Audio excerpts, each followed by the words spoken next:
Welcome to the Women Living Well After 50 podcast. I'm Sue Carrick, and I'm passionate about inspiring, motivating, supporting and informing women over 50 to embrace this exciting time of life. Health and wellness in mind, body and spirit are the foundations for living well, but there is so much more to a life well lived. Each week, through conversations with my guests, I'll be presenting topics that will help us all to live well and enjoy life. So join me as we discover new ways to become women living well after 50. Are you ready to start living? What are you waiting for? Let's get started. Have you had a dream to change your life, especially in midlife? Leaving your home to try a new business and living in a new place. And not just in a new place, but on a boat. That's what my next guest, Judy Brown, and her husband, Jim, did. And they have a boat called Dauntless, where they invite would-be sailors aboard their 55-foot yacht based out of Sag Harbor in New York for this coming summer to get soaked and go sailing for a week with a seasoned crew with offshore and island hopping itineraries, while maintaining and experiencing the realities and rewards of living aboard a yacht, at the same time experiencing the realities and rewards of a live aboard lifestyle. So I'm delighted today to introduce chef and first mate of Sail Dauntless, Judy Brown, in conversation. So let's hear her story and what it's like living on board a boat, and let's go and join the conversation now. Well, welcome, Judy, and it's so lovely to have you join me today, and I'm excited to be chatting to you about your lifestyle and your business. Thank you, Sue. I'm glad I'm here. Glad we got together. Yes, around the world. That's right. That's the beauty of Zoom and the internet, isn't it? You can talk to people on the other side of the world, which is great. Great. So we all have our dreams and we all would like to try something different, but for one reason or another, whether it's fear or it's just not practical, we don't follow up on some of them, but you and your husband did. So I'd like you to share with the listeners today a little bit about your background and how you came to start this adventure and business with your husband. Sure. I would say that fear is definitely a big hang up for most people, and practical doesn't get you anywhere when you're trying to fulfill a big dream, because practical, you'll never leave your own kitchen and your own couch. You know, that's where it takes you. It doesn't take you very far. No. So you have to let go of a lot of stuff. I've learned an incredible amount over the past 4 years since we've started our company, Sail Dauntless. Dauntless, I like to say, it's not the first time we've been dauntless. So that can give you a little history about us. The name of our sailboat is Dauntless. We have a 55-foot Jeanneau sailboat that we charter. So how we got started with the Dauntless thing, in 1995, we bought a nice little farmette, they call them, in northwestern Virginia, right by the Blue Ridge Mountains, the Appalachians. And it was a lovely piece of property. And we like to say that our first child was the house plans for the beautiful place that we wound up building. We were the general contractor. And so what made all this dauntless is that we didn't know anyone in our family or any of our close friends that had ever bought this big a piece of property and designed and built their own house. So, we like to call that our first child, since it took 9 months. Wow. for the plans. Yeah. For the plans. And then a week after we got our occupancy permit, our first son was born, Henry. And so he's 23 now. And Jim and I have been married for 34 years. So we're both Scorpios. I think we work pretty well on deadlines. So got to get in the house before that kid is born. Yeah. And then 2 years later, Will, our second son, was born. And they grew up in that house. And it was lovely. It was a beautiful view. It was a beautiful property. We had a nice neighborhood. We were really connected in the community. You know, it was sports and church and scouts and all that stuff that we did all of it. And it was very nice. And then kids grow up, you know, so we started looking at what might be the next thing after once I got into high school. Yes. So we started planning. And Jim is a little bit older than I am too. So he was basically kind of done with what he was doing. He was ready to move to the next thing. And so I kind of climbed aboard, Right. as they say. Right? As you do. Yeah. So that's how we got started. We both love water. We've both been sailing since we've been teenagers. I actually learned how to sail at Girl Scout camp in Hampton Bays, Long Island in New York. Wow. So it's pretty wild. And then we were landlocked in Virginia for a long time. Mm. So even though our property, because it was a big field, it was a big hay field, it actually kind of, it was a little like rolling hills because you're at the foothills of the Blue Ridge. And with the hay up and the wind blowing, you know, it kind of gives that wave action a little. But anyway, it was not the water. So we were ready for a new view. And we both wanted to travel. And we are not independently wealthy. So we started thinking, well, what can we do to support ourselves and also do something interesting and see the world, all the above. Hmm. And we both like people and we like entertaining. And we said, gosh, we could charter.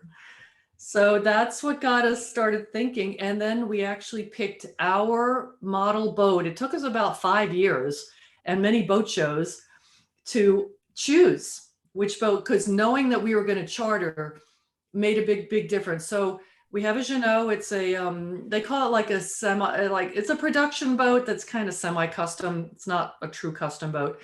We had maybe 4 different layouts to choose from. So we have the main stateroom in the bow is nice. It's big, you know, and it has a big ensuite head with it. It has a shower that doesn't make the whole room soaked. We did some fancy things with all freshwater toilets, push button, you know, you're not like pumping and stinky seawater. And we've got a water maker. We make RO water. We have solar panels. We have some power winches outside. So I'm not like cranking, you know, I'm not grinding all the time. Working the biceps. Exactly. So knowing that we weren't like that big stateroom could have been 2 rooms, knowing that we have a season, no matter where we're chartering, it's not all year. There's always a season. So we were in the Caribbean for 3 years and we went, it was pretty cool. There was a lot of great things about the Caribbean. There's also challenges with the Caribbean. There are all these different island countries and they all make their own rules. So, and there's a lot of third world, you know, it's not coming from America. It's a very, very different lifestyle. So there's some lovely things about it. And there's also very challenging things. So it's very different for our guests. You know, they're coming on board for a week or so and it's just fun and relaxing. It's another world when you're actually living it every day. Yes. You know? Yeah. It's just like touring anywhere, right? Oh, exactly. Yeah. And so how did you feel? I mean, 5 years you were looking for and planning the boat. And so you don't actually, you make sure your dreams come true, but you're not, you don't sort of say, today I'm doing it, tomorrow we're buying a boat and we're starting. So there was a lot of planning involved in it. So how did you feel when you actually were ready to go? Well, it was so exciting, just beyond exciting. We actually left on our anniversary in 2017 in October. And that summer before, so we'd had the boat for almost a year. We had the boat shipped from France to Baltimore to Maryland. And they motored it down to Annapolis, which is where our broker was, where we bought the boat. And then we kept the boat in Annapolis until we left. So we actually did a little gig that summer to kind of get our feet wet, right, so to speak. And and we called it Date Night at the Dock, and we did some chartering. Oh, that's a good idea. Yeah, it was good. So people came on board for a 5-course dinner and a sunset sail and an overnight, and they got to choose any combination. So that gave us some good practice because we'd never done this before. So yeah, totally different than just sailing your own boat, Yeah. And it was great. Yeah, well, you're on your website, you're introduced as the chef first mate. So what's a typical day in the life of Judy Brown first mate? There you go. Well, when we have guests on board, is what you're assuming, right? Yes. Right. So it's a long day. As I don't know if you've ever watched any of those shows, Below Deck. Have you ever seen one of those?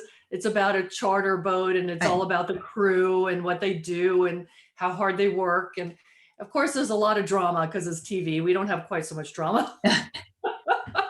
It's reality. Exactly. We're just reality. We're not reality TV. Yeah. There is a difference. Thank God. So I lost my train of thought. So what do we do? So it's about, I don't know, it's a good 15-hour day, I would say. You want to get up. We talk to the guests about when they want to get up. It's their vacation. We were doing 7-night all-inclusives. So I'm the chef and the first mate, as you said. My husband's the captain, and Jim. So I got to get up before the guests do. So again, we'll talk about that the night before. Some people like to sleep in and some don't. We've had guests that, because they're used to it, that are up at 6 a.m. and want that coffee like then. That's a little early for me. But if we're planning on like 7, I got to be up at 5. Yes. Making the coffee, I'm making breakfast, getting it all set up. So, if we've got our act together, the plan is you do some prep the night before. Helps you, of course, in the morning. So then the guests get up and they have breakfast. And then I'm already preparing for like lunch. You got to do some prep for lunch already at that point. Clean up. The captain is very good. The captain is the cleanup dishwasher. Because we don't have a dishwasher. He's a dishwasher. It's mostly for my hands. It helps protect my hands if he does the dishes. So he's great about it. So we're a pretty good team. We've got the system down. We've learned a lot. Unbelievable. Every time you learn something, So after breakfast, we're getting ready to sail, basically. So where we are is similar. Where we're going to be this summer is up in Hampton, in Sag Harbor. It's called in the Hamptons, New York, out of Long Island. Yeah. Right. And also to Newport, Rhode Island. And it's not far between those two, sailing wise. It's about a long day. So there's not a lot of marinas, just like there weren't a lot of marinas in the Caribbean. So we're either what they call on the hook, where we drop our anchor, or we connect to a mooring ball. That's another whole process that the crew has to get down, So my husband's driving the boat and you're on motor at that point. You've put down your sails at that point. He heads into the wind and I'm either dropping the anchor, and we have a push button, it drops.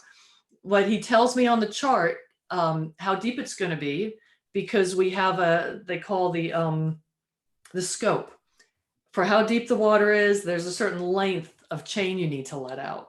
So I need to know that because I'm way up in the bow. I'm 50 feet forward than him. It's windy. He's got the engine in his ear. I got the wind in my ear. So we're good with like hand signals. We figured that out. So whether or not we drop the hook, you don't do that a lot in the Caribbean because of coral, because you ruin the coral reefs if you drop your anchor. All right. So it depends where you are. So most of the time you're on a mooring ball. So hooking the mooring ball is a whole nother skill set. So we've got it down. It's awesome. I could like do it at night at this point. It's pretty good. So what we start sailing, okay, we've had breakfast, we start sailing. And right after breakfast, actually the very first thing I have to do is get the snacks ready for the cockpit table for the guests while we're sailing, because while we're sailing, it's very difficult, probably for most people, but I actually get seasick. Oh, So right. I try not to go, So I try not to go down below while we're sailing, because it's difficult. It's stuffy. You have to have all the hatches closed. You don't want, we're very good about keeping down below dry. So you don't sail with open hatches. And even if it seems really calm, really literally in 15 minutes, a squall could be upon you and, oh, you forgot to shut that head hatch, So we just close everything. The guests pretty much stay in the cockpit for most of the time, except when they're sleeping. It's very comfortable. There's a lot of space and it's beautiful. You get the views. We provide the drinks, everybody's happy. So, well, why would you want to be below deck if it's exactly, that you're there to see it? Yeah. And I would think that working so closely in close quarters, but also 24/7 with your partner would certainly be a strain at times on the relationship. You'd really have to work as a team, wouldn't you? Because you really do. There's no point having an argument in the middle of the ocean. Exactly.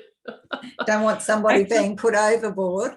Exactly. And we really didn't know how that was going to go until we left, because we never worked together, at work. We never had a business together, and we've never been in that close quarters 24/7. And honestly, it was a whole lot better than I imagined. Yeah. Most of the time was pretty good. Yeah. Well, it would be a great, it would be good for the relationship, because you would grow together, wouldn't you? You've taken on this project, and you've got to make it work, because it's going to be your livelihood. And it's something that you're sharing together. The challenge is, though, just like when you're traveling with anyone, especially for any extended time, that you both are having the same experience at the same time.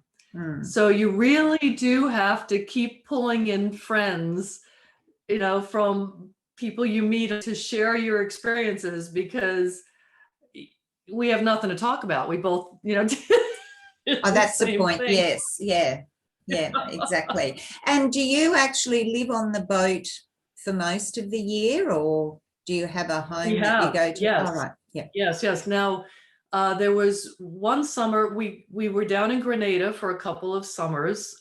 We lived on the boat at a marina in Grenada for one summer, because Grenada is a safe place during hurricane season.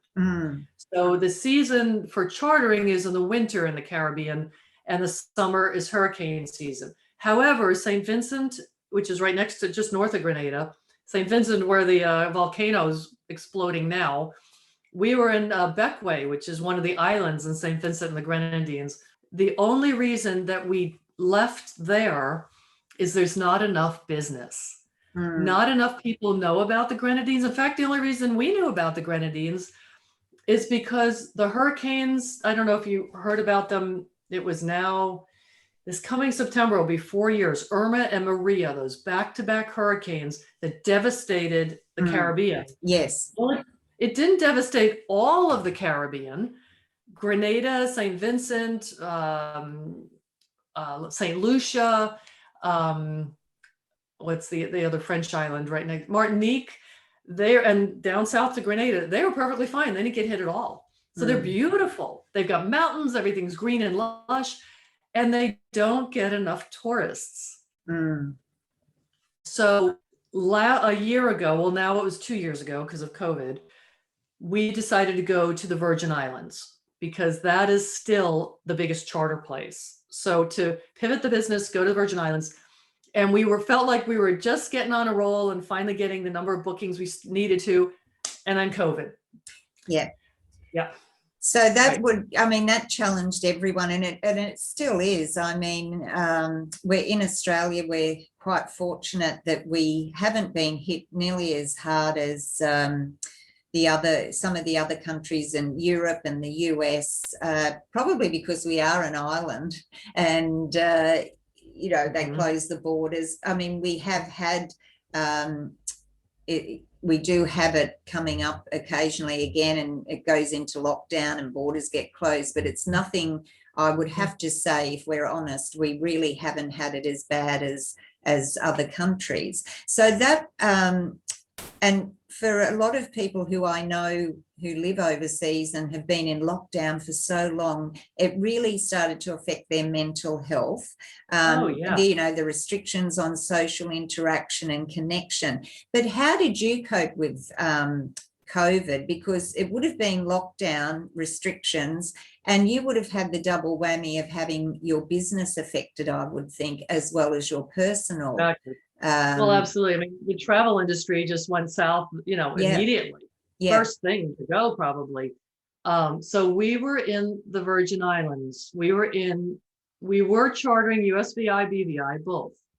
BVI locked down very quickly, as did most of the other Caribbean islands. So we were lucky that we were in USVI and we're American citizens, so that was also nice. It was very, very challenging there. So it was March a year ago when everything started happening. We were in St. John, most of it is a park. And USVI was really the only country that allowed and welcomed boats from other countries. We were the only ones. So USVI was inundated with boats. They were packed, like overpacked. So I was talking about the mooring balls, right? So on St. John, which is lovely, we love St. John, there's only so many mooring balls, right? And it's in the park, so you definitely cannot drop your anchor. So it was crazy. It was literally crazy because so let me give you one example. Let's see how I want to explain this. So on a boat, you have to empty your waste tanks, okay? And it's not like we're at some fancy marina that some little boat comes around and pumps us out. It's not like that. You have to, basically you get 3 miles off of shore and you're internationally allowed to dump your tanks. So that's what you do. So what happened is, because it was so crowded in St. John, people were afraid to leave their mooring ball to go out. They wouldn't get it back. So there was that whole challenge. So then you don't even want, well, number one, you don't want to dump your tanks close to a beach, and you definitely don't want to in a park, but people were getting a little desperate, and then we go, okay, there's all these boats here. Haven't seen that guy leave in a long time. I maybe don't want to go swimming here right now, and then they closed the beaches. So closing the beaches was a very big deal. First of all, for me, it's a huge deal because what I like to do is walk. I'm a walker. So that's one of the challenges for me living on a boat. I need to get to land. So I am personally not a passage maker. I am a fair weather day sailor. And I have figured that out, and I'm quite good with that. So we do island hopping. So that's what we do. So they close the beaches, and there's, like I said earlier, there's not marinas everywhere. There's no marina near there at all. You have to take your tender, your dinghy, to the beach. That's how you get to land. So if they won't allow you on the beach, then you can't get to land, and you can't provision, and you can't dump your trash. And we didn't even have pets or kids. How about those people? It was crazy. It really was a little crazy. So we made the decision in April. We actually hired a crew. We said, why don't we just go back to the United States, because we didn't see this ending in the foreseeable future. And then it was going to be hurricane season. So actually what really decided us to come back to the States with the boat is that we had been in Grenada for the past 2 summers for hurricane season. Grenada was closed. They were shut down. And it was not clear whether they were going to open for boats to come there during hurricane season. And we said, well, we can't wait till June to know this, because it's pretty far away. We need to plan for this. And we need to start moving if that's the case. And then will other countries let us stay there, or do we have to sail direct? There's a lot of planning for a lot of reasons. So we decided to come back to the States. So we hired a crew who took the boat they were great. It was a great crew. It took the boat 10 days, 24/7 from St. Thomas up to the Chesapeake Bay in Virginia. So we've had the boat back here for a year now, like since April. So the boat was in the Chesapeake. This summer we did a handful of little charters, like 3-nighters. We called it Dauntless on the Bay. And that was fun, So just kept connected to it. So I went back to working landscape architecture because I could. So luckily, home improvement in America is booming. Thank goodness, because the travel industry is not. So that was great. Well, that was fortunate that you had that previous fallback position, and exactly. that's on land, which is totally the opposite to where you were on the boat. But it must have been very concerning to have that, because it more or less just happened overnight, didn't it? And everyone was locked down, and but it was awful. I just can't imagine. People were saying that they felt trapped in their homes, but imagine being on a boat, and you can't get off. No one will let you, no one wants to let you to land. So again, luckily we were Americans, and we wound up moving from St. John to St. Thomas just because the food store is convenient to the anchorage. We could walk around, I didn't have to worry. It was pretty much a mess there too, and it was still livable. And it wasn't pleasant. And we said, well, either the charter's canceled or rescheduled. So we're like, well, how are we going to make some income? What are we going to do? Yeah. So that's the main reason really we came back. Yeah. Well, at least you had the fallback plan. And as you say, I know out here as well, everybody became a DIY. They were, and they were all renovating their homes. Yeah, and exactly. All the renovation shows on TV, the ratings were going up because people thought, oh, well, it's a great opportunity. So inside and out. Inside and out, yes. Actually, my son-in-law is a landscape architect. Really, there you go. And his business hasn't slowed down at all. So right, exactly. Yeah, so that's what we do. But I've known people who've actually a couple of people who've retired and decided that they're going to live on a boat. There's one lady I know in the UK, and they live on a canal boat, that just goes up and down. That's my next thing. That's one of my dreams. We're going to get there. Yeah, we're going to get there. I want it.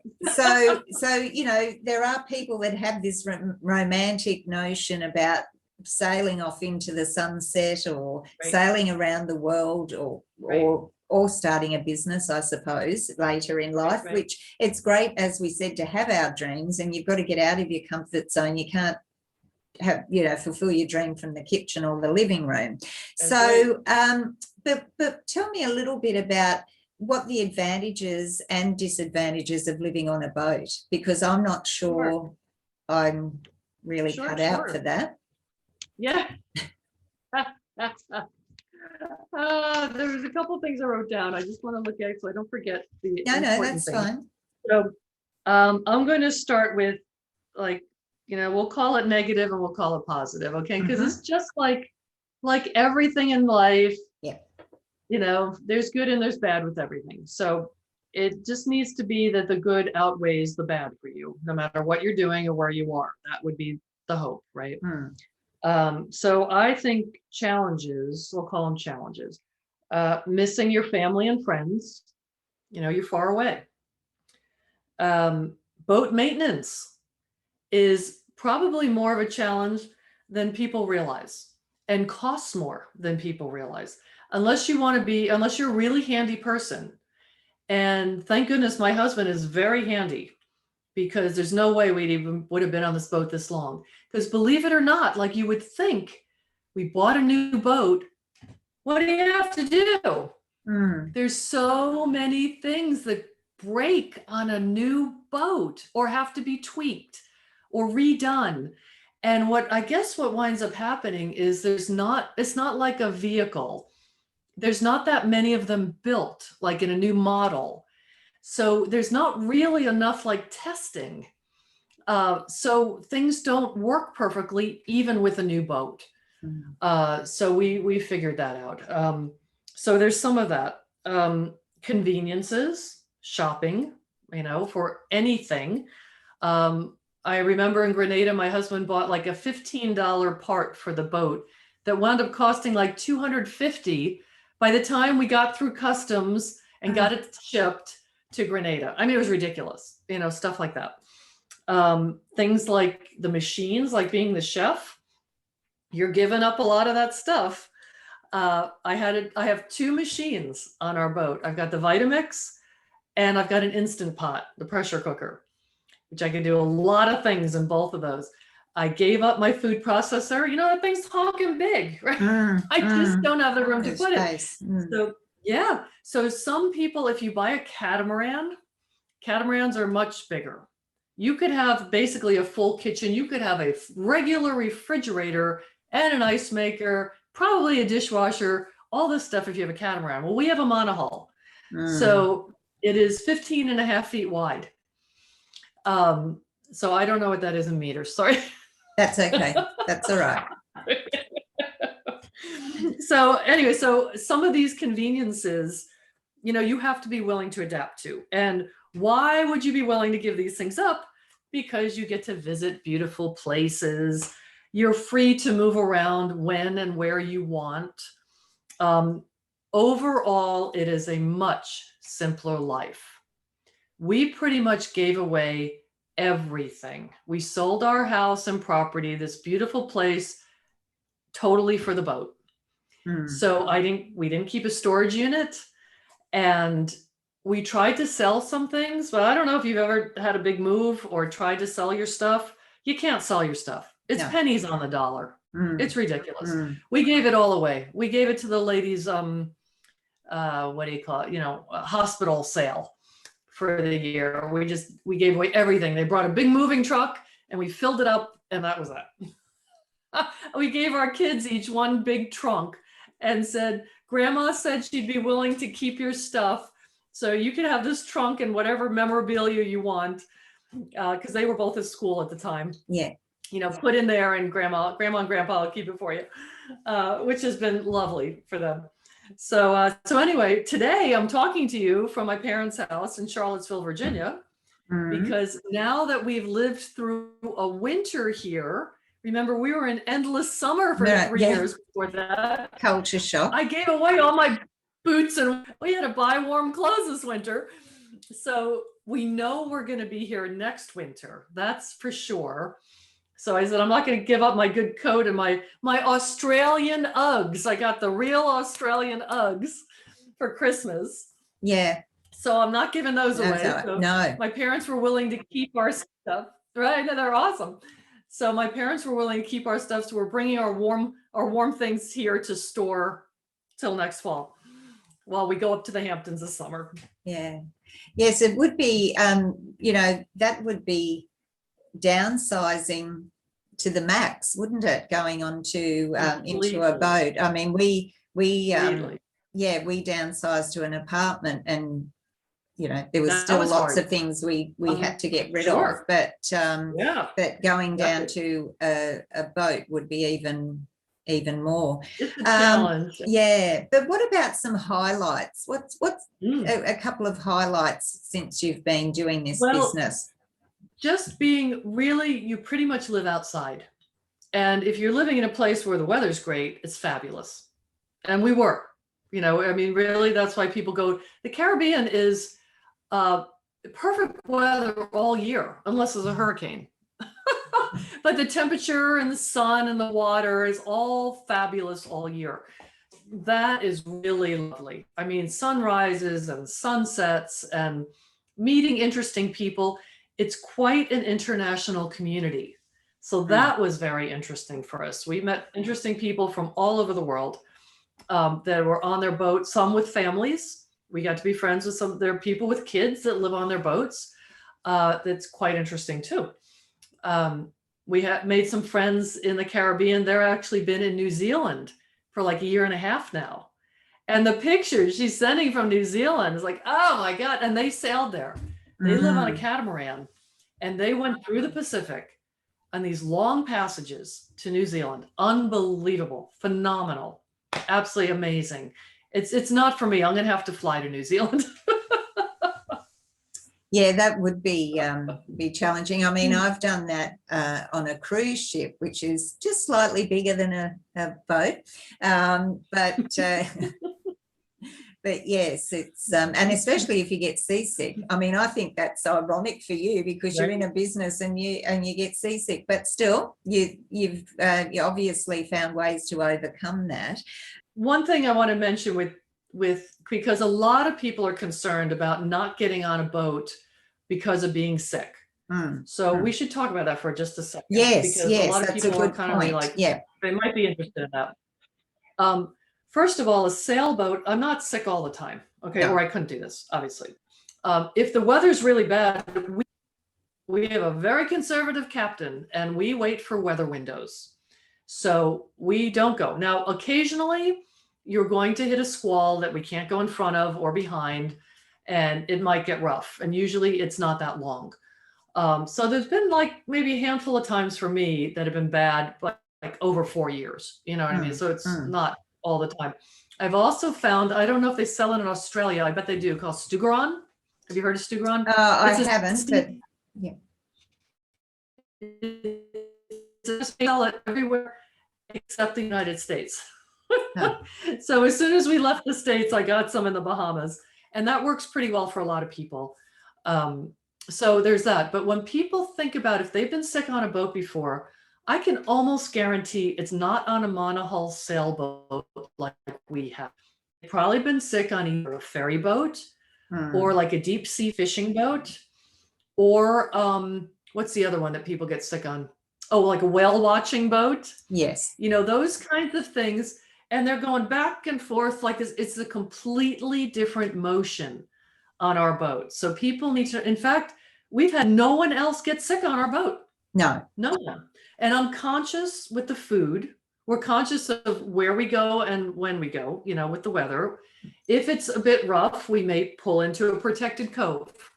We might even hang out there another day if it's just too windy, you know, because there's things to do. You could go hike on land, you could go swim in the water, you know, you could drink a little more in the cockpit. There's some options. Yeah.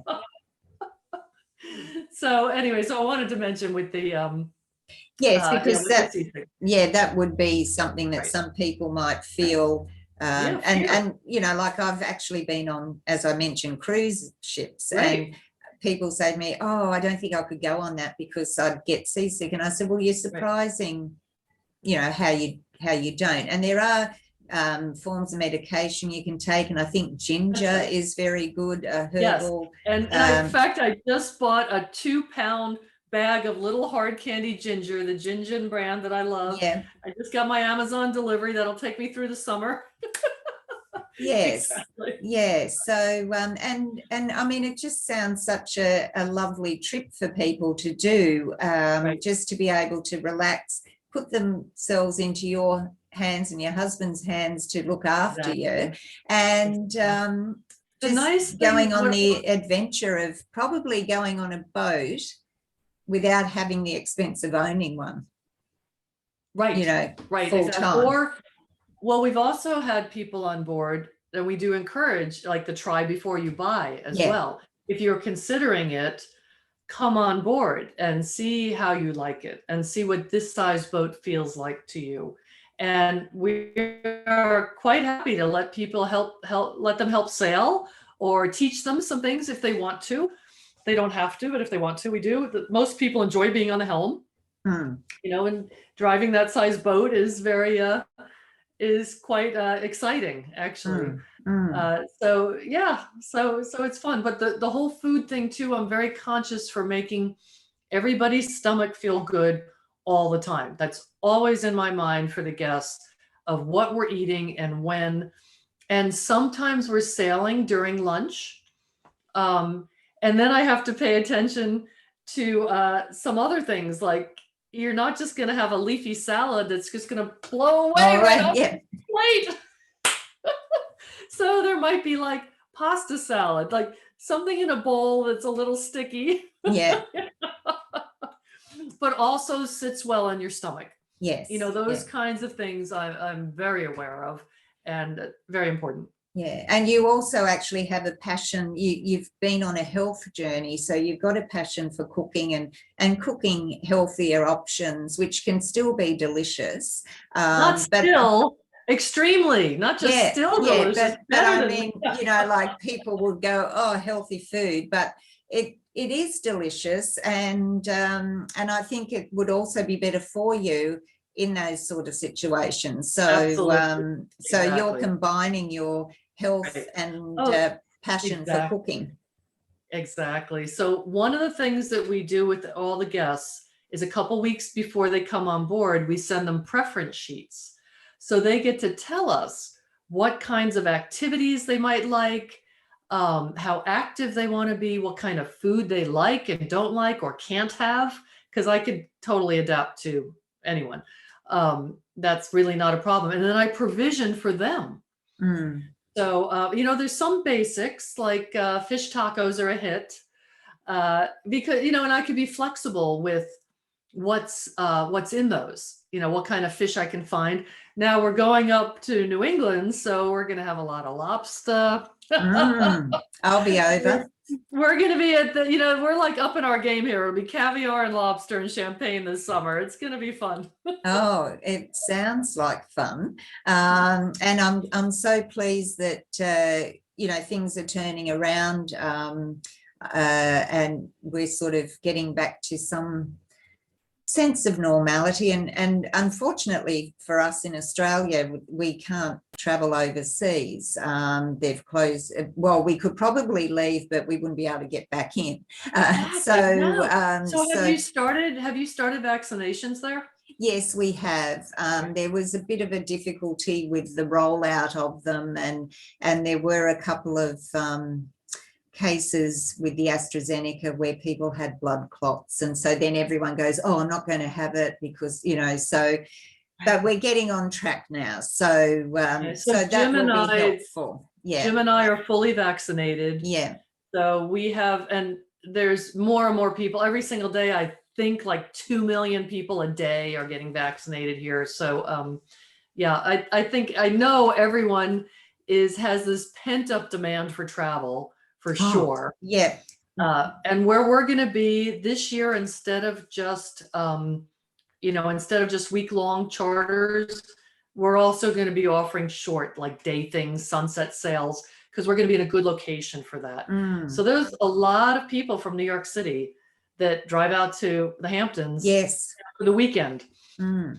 So we're an activity, Well, yeah, that's good, and that's what I've been picking up from you all the way through, that you both have the ability to obviously make changes to the business that are for the time, so, or the place. And that's good because you're bringing that flexibility in, and I think that would be great. Day trips, or that date on the dock that you had, and date night at the dock. I think that they're all sort of good short-term things that would help people to have an experience, but also help you, I suppose, with the business as well. So that sounds really good for the summer coming up for you. And I just have really enjoyed chatting with you because it's such a different lifestyle. And what I like is the fact that you have gone with your dream. Your husband and you have talked about it, and instead of just leaving it at talking about it, you've actually done it, and not in your 20s or 30s, which is great, which shows that we're never too old, really, are we? So here's my thing. Here's my this is what I didn't come up with this, but I like it. I grabbed onto it. So we're not dead yet. We have options. I like it. Yeah. I love that. So I just love your attitude, and I think it must be a little bit of that Italian background. I'm married to an Italian, so but what I did want to ask you is a question I ask all of my guests, and that is, what does it mean being a woman living well? What does that mean to you? Now, I know you've been on a health journey. Right. Of course, being healthy is quite helpful. You know, it's hard to live well if you're not healthy. So that's probably a constant for most people. If they have any self-awareness, physically or mentally, I think a lot of people don't. The ones that do understand how critical that is, and the self-care, and to understand what's necessary for you. So living well means mentally and physically for me. It means not being worried about money. And so that's, again, we're not independently wealthy, or we didn't, get a whole pot of money from the sky. So, we have to be creative, and we're both very creative. So not only am I now dumping my design creativity into the kitchen, but we're also doing it with the business. So the whole challenge of working, it's been great with our publicist, that, instead of just working in the business, to work on the business. I think we're both embracing her now. So that's it's exciting. It's great to feel like we're at that step. So, living well is not having to worry about what you're doing next. One of the best things about sailing, period, is you're in the moment.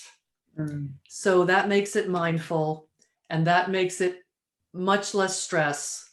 And that certainly is what happens with our guests. Like, we really love to see when the stress just comes off their faces, in the first couple days, because everybody has pretty stressful lives. They do, in one way or another. And so I think the living well part is the understanding of that, the awareness of that, and how you make it work for you. Yeah, that's exactly right. And I'm always, my philosophy too is, people look at other people and say, oh, they've got that life, or I should be doing this, or I should be doing that. You have to do what's right for you, and also grab the opportunities or follow your dream like you've done, to live well, because it's not good to be living with that I wish I could have. No good having regrets. And sometimes you try and it doesn't work out, but at least you've given it a shot. And That's right. You don't know what could happen. That's wonderful if you don't try. So I think you're a great example of that, and it's just been so lovely chatting with you today. And I wish that we didn't have restrictions. I'd be over to the Hamptons for the because we're going into winter here. Although I live on the Gold Coast, which is on the ocean in the north, and north of Australia, and so our winters are fairly mild, but we are going into winter. So a lot of people in Australia would be normally going overseas to summer somewhere, but unfortunately they can't at the moment. So anyway, thanks so much for joining me today. And Judy, it's been so lovely to chat with someone who's got a totally different lifestyle to what most of us have, and enjoying life the way you are at the moment. And I'll also be putting into the notes section all the content and ways people can connect with you, because the show goes worldwide. So there's a lot of people in the US especially that listen in, so you'll be able to contact Judy and sail Dauntless and enjoy the summer. Thank you, Sue. I appreciate it very much. Well, thanks everyone for joining us, and it's been lovely to have Judy here with me in conversation. If you've liked the podcast don't forget to give us a like and a comment, and to go and check out the Sail Dauntless website. And in the meantime, remember to live well and enjoy life, and I'll see you next time. Bye for now.